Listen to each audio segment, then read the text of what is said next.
একটি ঘটনা আপনাদেরকে বলি। হযরত আইয়ুব আলাইহিস সালামের নাম শুনেছেন, শুনেন নাই? হযরত আইয়ুব আলাইহিস সালাম, আল্লাহ রাব্বুল আলামিন তাকে এমন রোগ দিয়েছিলেন, তার সারাটা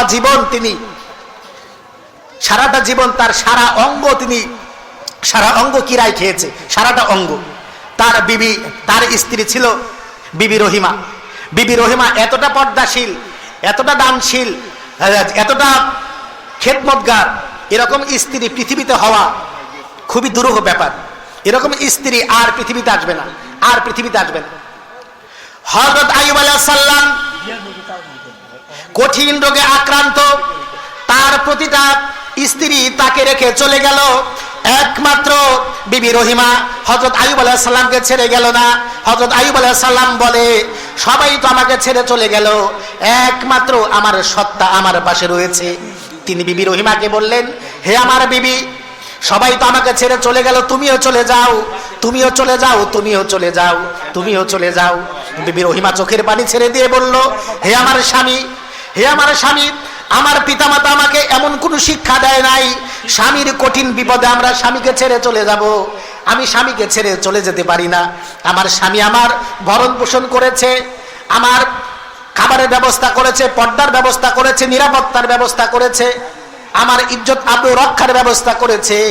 আজ আমার স্বামীর বিপদে আমি কিভাবে স্বামীকে রেখে চলে যাই? আমি আমার স্বামীকে রেখে চলে যাব না।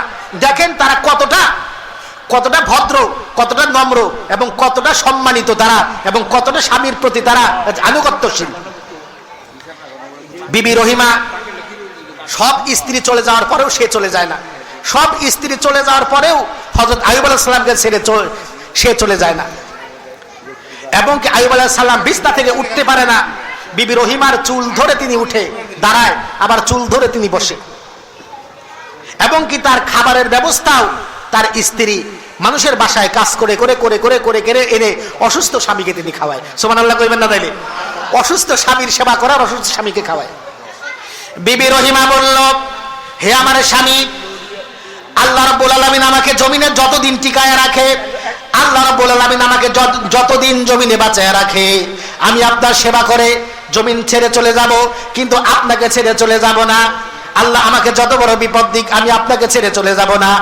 আপনি আমার জন্য দোয়া করুন।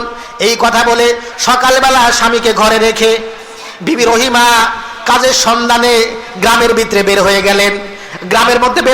বিবি রহিমা কাজের সন্ধানে। স্বামীকে তো খাওয়াইতে হবে। স্বামীর যে কঠিন রোগ, সে কোনো কাজ করতে পারে না, সে কোনো কর্ম করতে পারে না, কিন্তু স্বামীর সেবা, স্বামীকে খাওয়াইতে হবে, স্বামীকে সেবা করতে হবে, এটাই তার উদ্দেশ্য। শয়তান তো সবসময় চায় মানুষের মনে ওয়াসওয়াসা দেওয়ার জন্য, সবসময় ওয়াসওয়াসা দেওয়ার জন্য চায়। এই জন্য শয়তান হযরত যে বিবি রহিমার অন্তর ওয়াসওয়াসা দেওয়ার পরেও শয়তান বিবি রহিমাকে হযরত আইয়ুব আলাইহিস সালাম থেকে বিরত রাখতে পারলেন না, তার সেবা থেকে বিরত রাখতে পারলেন না। সে তার সেবায় তার জীবনকে উৎসর্গ করে দিল।